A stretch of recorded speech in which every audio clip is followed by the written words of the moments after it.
Olá, querido, que a graça e a paz do nosso Senhor seja sobre a sua vida. Aqui quem fala é o pastor Ale Rocha. Bem-vindos a mais uma Escola de Sabedoria, a escola dominical aqui da ICJBV. Estamos aqui no curso do livro de Apocalipse de João e hoje a nossa 17ª aula. E iremos tratar sobre o capítulo de número 14 do livro de Apocalipse. Nunca é demais lembrar sempre dos nossos avisos antes de cada aula. O primeiro deles é aqui embaixo, tem um botãozinho chamado inscrever-se. Se você ainda não se inscreveu em nosso canal, se inscreva. Temos o desafio dos 1000 inscritos para melhorar as transmissões ao vivo aqui da nossa comunidade. Peço a sua ajuda compartilhando também com seus contatos e pedindo que eles possam se inscrever no nosso canal. Caso você deseje, ative o sininho e aí você vai ficar por dentro de todas as novidades, publicações e vídeos que temos feito. Na descrição desse vídeo tem o link para todas as 16 aulas que passamos, além de link para nossas redes sociais e também do slide desta aula. Ou seja, você não fica de fora por nada. Também vale ressaltar a vocês sobre a nossa parceria. Pegue a sua Bíblia, pegue a sua caneta, o lápis, papel, caderno de anotações. Anote todas as dúvidas, qualquer pergunta mande para nós, qualquer dúvida mande para nós. Estamos estudando o Apocalipse a partir de uma perspectiva, de uma visão clássica. Nós não estamos aqui para querer pregar uma verdade absoluta a respeito de divergentes partes do texto, mas queremos aqui trazer apenas algumas elucidações e nesses dias tão difíceis que estamos vivendo, entendendo que a mensagem de Deus, por meio de João, às igrejas da Ásia Menor e às igrejas ao longo dos séculos, é uma mensagem essencialmente de esperança. A igreja sofrida, perseguida, precisava de uma perspectiva de que o amanhã será melhor. E isso não muda a realidade daquilo que estamos vivendo hoje. De igual forma, nós, a Igreja do Senhor Jesus, na face da terra, precisamos desta mensagem de esperança, de que tudo vai acabar bem. Vamos lá? Outra questão importante é, todas as vezes que citar um texto, uma referência bíblica, pause o vídeo, vá até a referência, leia e então continue conosco aqui. Vamos lá então? Maravilha! Bem-vindos a Apocalipse 14. Nesse capítulo, Deus apresenta um resumo, uma visão panorâmica dos eventos que Apocalipse tem pela frente. Recordando com você, nós estamos no capítulo 14. O livro de Apocalipse é o livro das coisas futuras, do escatu. É o livro da profecia. Deus disse para João, vem aqui que eu vou mostrar as coisas que hão de acontecer. Toda essa perspectiva de tempo, temporal, ela é essencialmente uma perspectiva pela ótica humana. Porque para o homem as coisas ainda vão acontecer. Mas João vê como as coisas já estivessem acontecido ou estando acontecendo. É um pouco difícil de entender, mas muito simples de notar isso dentro do texto. Outra questão que sempre falamos é o cuidado para não imaginar que os 21, 22 capítulos de Apocalipse, eles estão em uma ordem cronológica. Ou seja, o capítulo de 14 prenuncia os capítulos 15, 16, 17, 18 e até algumas coisas de capítulos à frente. Então, ele é uma síntese, ele é como se fosse um trailer de um filme daquilo que ainda vai acontecer. E aproveita para soltar algumas outras informações. Então, nós vimos numa corrente sentença de julgamento, de execução de julgamento de Deus diante da humanidade por causa dos seus pecados, né? É importante ressaltar que o homem, ele deliberadamente decide não querer Deus, não estar, não buscar as coisas de Deus. O homem vira as costas para Deus. Ah, por que Deus o abandonou? Deus não o abandonou. O homem não quis estar com Deus. O homem amou mais os seus delitos, os seus pecados, as suas escolhas, do que propriamente o amor cordial, paternal de Deus na sua vida. Continuando. Tá. Primeira parte, capítulo 14, os 5 primeiros versos, fala sobre o estabelecimento do reino. Vamos para o texto? Diz assim. Apocalipse 14. O Cordeiro e os 144.000 que foram selados. Então olhei, e diante de mim estava o Cordeiro, em pé sobre o monte Sião, e com ele 144.000 que traziam escritos na testa o nome dele e o nome de seu pai. Ouvi um som dos céus como de muitas águas e de um forte trovão. Era como o de um arpista tocando seus instrumentos. Eles cantavam um novo cântico diante do trono, dos 4 seres viventes e dos anciãos. Ninguém podia aprender o cântico a não ser os 144.000 que haviam sido comprados da terra. Estes são os que não se contaminaram com mulheres, pois se conservaram castos e seguem o Cordeiro por onde quer que ele vá. Foram comprados dentre os homens e ofertados como primícias a Deus e ao Cordeiro. Forte, né? Há uma discórdia em relação a esse Monte Sião que acabamos de ler. O Cordeiro e os 144.000 estão sobre o Monte Sião. Se ele é uma referência, se ele é um elemento celestial ou fisicamente. Dá uma olhadinha na referência de Hebreus capítulo 12, os versos 22 e 23, e você vai entender um pouco sobre essa dúvida. Parece mais provável que se trate de um cenário celeste, ou seja, um retrato do reino vindouro. O fato de, no versículo 2, João ouvir uma voz do céu, que sugere que ele está na terra. O novo cântico dá a entender que eles vivem uma nova experiência, ou seja, que passaram pela tribulação e agora reinam com Cristo. Todavia, mesmo que essa seja uma cena celestial, ela antecipa a vinda do reino para a terra. O verso 3 indica que a igreja, os anciãos, reinará na terra com Cristo. A seguir, é descrito o caráter dos 144.000 judeus selados. É importante relatar que são judeus, estão lembrados? 12.000 de cada uma das 12 tribos. As expressões não se macularam com mulheres, ou seja, castos no verso 4, devem ser vistas no sentido espiritual e não físico. Nessa época, o pecado dos habitantes da terra será a prostituição espiritual, conforme você pode ver em Apocalipse 14, verso 8.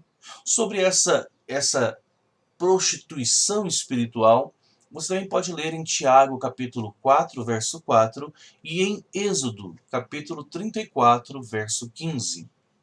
Esses crentes judeus, marcados com o nome do Pai, não com o da besta, serão separados do ponto de vista espiritual e totalmente dedicados a Cristo.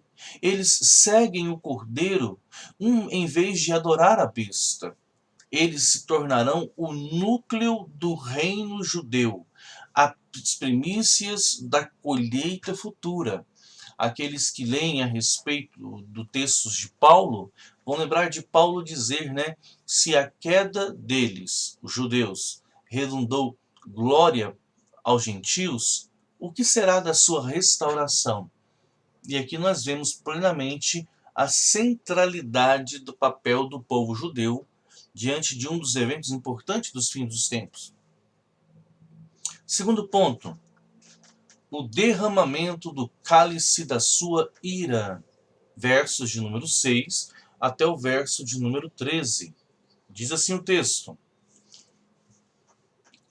Então vi outro anjo, que voava pelo céu, e tinha na mão o evangelho eterno para proclamar aos que habitam na terra, a toda nação, tribo, língua e povo. Ele disse em alta voz: Temam a Deus e glorifiquem-no, pois chegou a hora do seu juízo. Adorem aquele que fez os céus, a terra, o mar e a fonte das águas. Um segundo anjo o seguiu, dizendo: Caiu! Caiu a grande Babilônia, que fez todas as nações beberem do vinho da fúria da sua prostituição. Um terceiro anjo, o céu, o seguiu, dizendo em alta voz: Se alguém adorar a besta e a sua imagem, receber a sua marca na testa ou na mão, também beberá do vinho do furor de Deus, que foi derramado sem mistura no cálice da sua ira. Será ainda atormentado com enxofre ardente na presença dos santos anjos e do Cordeiro. E a fumaça do tormento de tais pessoas sobe para todos sempre, para todos os que adoram a besta e a sua imagem, e para que recebe a marca do seu nome, não há descanso, nem dia, nem noite.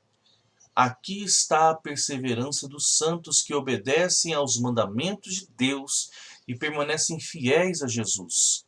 Então ouvi uma voz dos céus dizendo: Escreva: Felizes os mortos que morrem no Senhor, de agora em diante.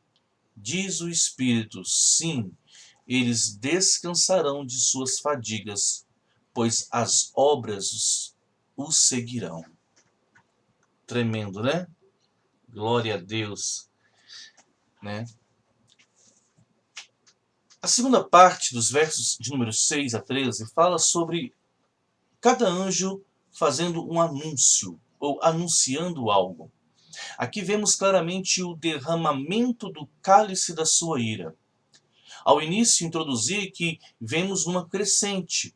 Primeiramente, falamos a respeito de selos que foram abertos. Depois, falamos a respeito de entre os selos e entre outras questões, né?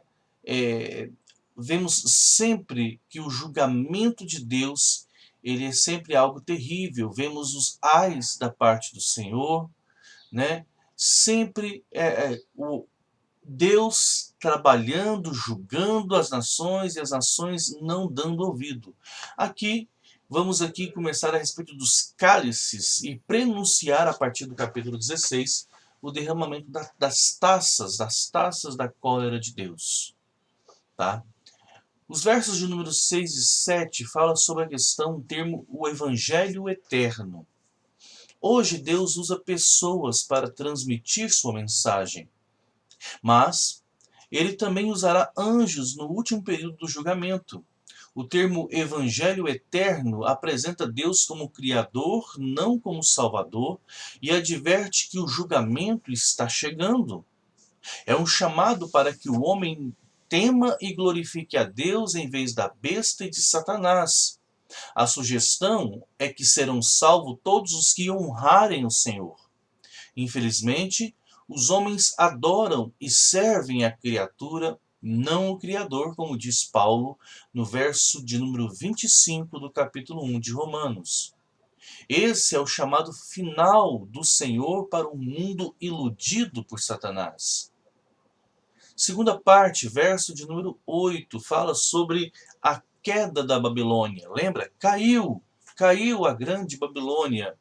Os capítulos 17 e 18 de Apocalipse descrevem esse evento, embora ele seja antecipado aqui, e em capítulo 16, versos 18 e 19 do mesmo livro de Apocalipse.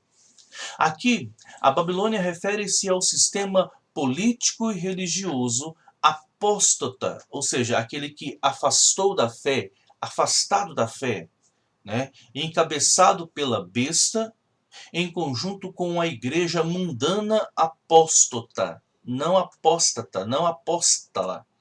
Uma igreja que tem a ver com o mundo e que ela declinou da fé. Para ver o cumprimento dessa profecia, leia Apocalipse 17 e 18, capítulos 17 e 18, e você pode também verificar isso no livro de Jeremias, capítulo 50, versos 14, 15 e 38, e capítulo 51, versos 7 e 8. Terceira parte do texto lido fala-se sobre o julgamento final, dos versos 9 a 13. As 7 taças do julgamento são o derramamento da cólera de Deus, dos capítulos 15 a 18. Esse julgamento será sem mistura, ou seja, não haverá graça nem misericórdia misturado à ira dele, conforme você pode ler Abacuque 3, verso 2. Eu sempre digo a expressão que Deus ele é todo misericordioso, Deus ele é todo amoroso, Deus ele é todo justiça. Deus, ele é todo gracioso. Tudo isso faz parte dos atributos, aquilo que caracteriza do caráter de Deus. Então você pergunta, e como correlaciona isso? Simples. A misericórdia de Deus precede o seu juízo. Porém, quando ele executa o seu juízo ele é sem misericórdia. Então, vemos que o anjo ele adverte o mundo de que todos os que tiverem a marca da besta sofrerão tormento eterno, sem descanso nem alívio. Há um contraste marcante entre o destino dos seguidores da besta e do cordeiro. Os crentes descansarão de suas fadigas e serão abençoados. Lembra que eu falei um livro de esperança? É melhor reinar 1000 anos com Cristo que 3 anos e meio com o anticristo. Por isso, o versículo 12 chama a perseverança dos santos que passarão por provações. Dá uma corridinha lá em Lucas e leia o capítulo 21, versículo 19, sobre essa expressão e sobre essa afirmação. Embora o versículo 13 refira-se estritamente aos santos da tribulação, entenda-se, tribulação, como sendo aquele período aonde haverá um agravamento do sofrimento da humanidade, tá? Alguns entendem que esse período tribulacionista, ele é uma pequena faixa de anos, outros entendem que isso são eras ou épocas da humanidade. Sem dúvida podemos aplicá-lo aos santos de hoje. O mundo vê a morte como uma maldição, e isso realmente é verdade para o não salvo. Mas, para o cristão, ela é uma bênção. O cristão que morre experimenta descanso e recompensa. Todavia, o descrente vivencia o tormento eterno e a perca de tudo. Terceira parte, fala-se sobre a batalha do Amargedon. Aqueles que leem e que estudam, também chamada a batalha do juízo final, a batalha do vale de Medido, né? Dentre outras coisas. Vamos ler o texto, capítulo 14, dos versos 14 a 20. Diz assim: Olhei, e diante de mim estava uma nuvem branca, e assentado sobre a nuvem, alguém semelhante a um filho do homem. Perdão. Ele estava com uma coroa de ouro na cabeça e uma foice afiada na mão. Então saiu do santuário um outro anjo, que bradou em alta voz àquele que estava sentado sobre a nuvem: Tome a foice e faça a colheita, pois a safra da terra está madura. Chegou a hora de colhê-la. Assim, aquele que estava sentado sobre a nuvem passou sua foice pela terra, e a terra foi ceifada. Outro anjo saiu do santuário dos céus, trazendo também uma foice afiada, e ainda outro anjo que tem autoridade sobre o fogo saiu do altar e bradou em alta voz que tinha àquele que tinha a foice afiada: Tome a sua foice afiada e ajunte os cachos de uva da videira da terra, porque as suas uvas estão maduras. O anjo passou a foice pela terra, ajuntou as uvas e as lançou no grande lagar da ira de Deus.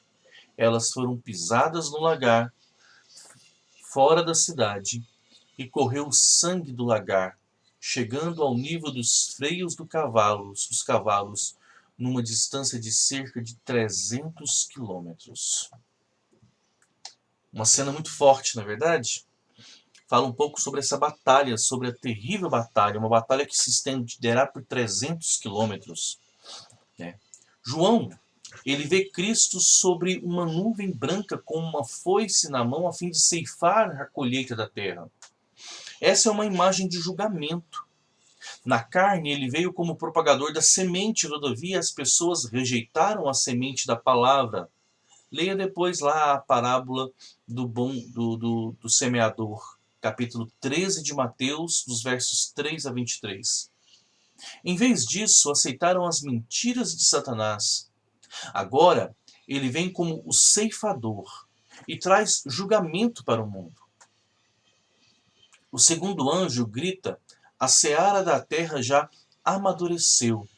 Deus sabe o momento exato de julgar e espera até que a semente da iniquidade frutifique.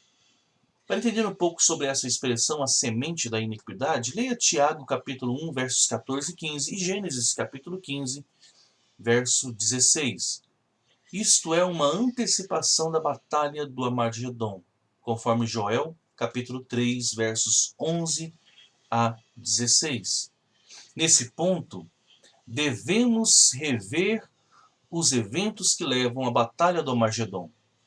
Durante a primeira metade da tribulação, aqui uma sugestão a respeito do Egito e da Rússia, que podem ser nações específicas ou podem ser nações territoriais regionais, ou seja, aquele que vem do oeste e aquele que vem do norte. Atacaram Israel na época em que a besta trabalhava com os judeus.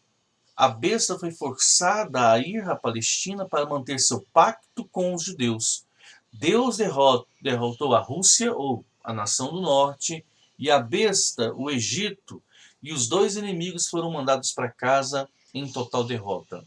A seguir, a besta institui-se o governante e divindade do mundo e fez de Jerusalém a sede de seu governo. Contudo, a Rússia e seus aliados, eles planejaram rebelar-se contra a besta.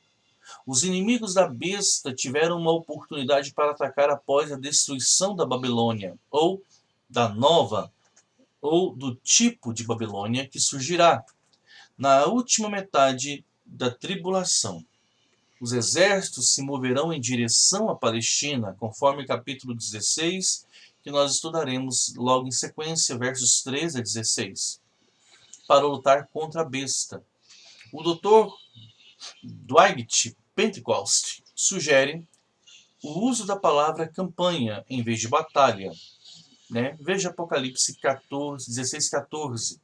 Em outras palavras, a batalha do Armagedon não é tanto uma mera batalha como uma movimentação militar que culmina no enfrentamento dos exércitos do mundo em Megido, ou o Vale de Megido, né?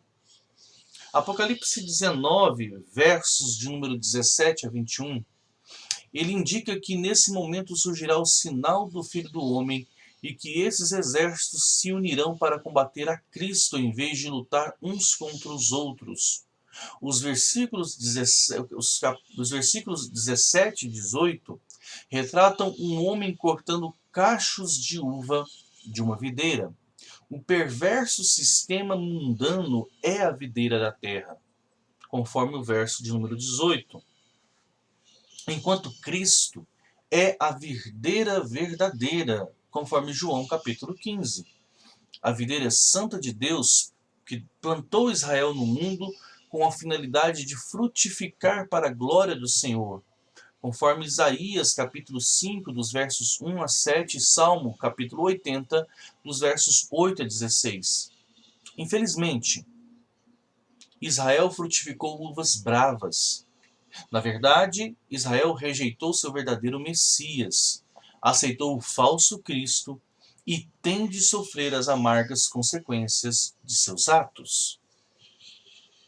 Para material adicional a respeito dessa batalha, fica aqui a dica de leitura de capítulo 66 de Isaías, dos versos 1 a 6, e também o livro de Joel, capítulo 3. No versículo 20 do capítulo 14 de Apocalipse, capítulo estudado, apresenta um retrato terrível. O sangue correrá por uma extensão de 321 quilômetros, que fora da cidade de Jerusalém, e em profundidade que vai à altura dos freios dos cavalos até o chão. Esse é o lagar da ira de Deus, conforme veremos no capítulo 19, verso 15. Veja também Isaías capítulo 63, versos de 1 a 6. Portanto, esse capítulo apresenta um resumo profético dos eventos seguintes e ele nos apresenta lições bem práticas. Primeiro, Deus estabelecerá seu reino sobre a terra. Apesar da oposição de Satanás, cumprir-se-ão de forma literal todas as promessas do Antigo Testamento.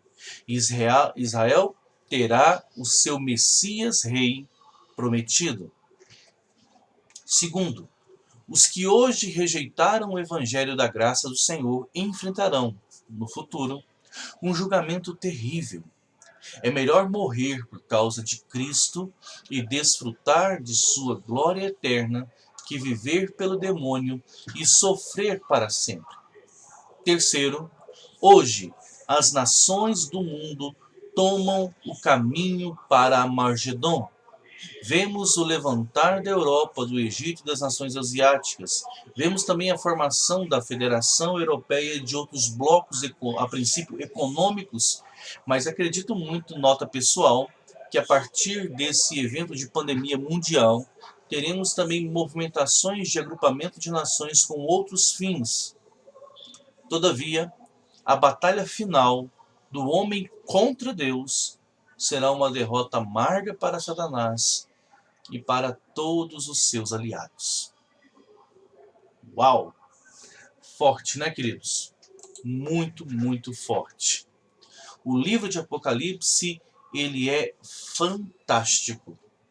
Tudo está escrito, tudo está ali para nós sabermos, prepararmos. Paulo, falando aos Tessalonicenses a respeito daqueles que morreram, ele fala: olha, eu escrevi essas coisas para que vocês não sejam tomados de demasiada tristeza.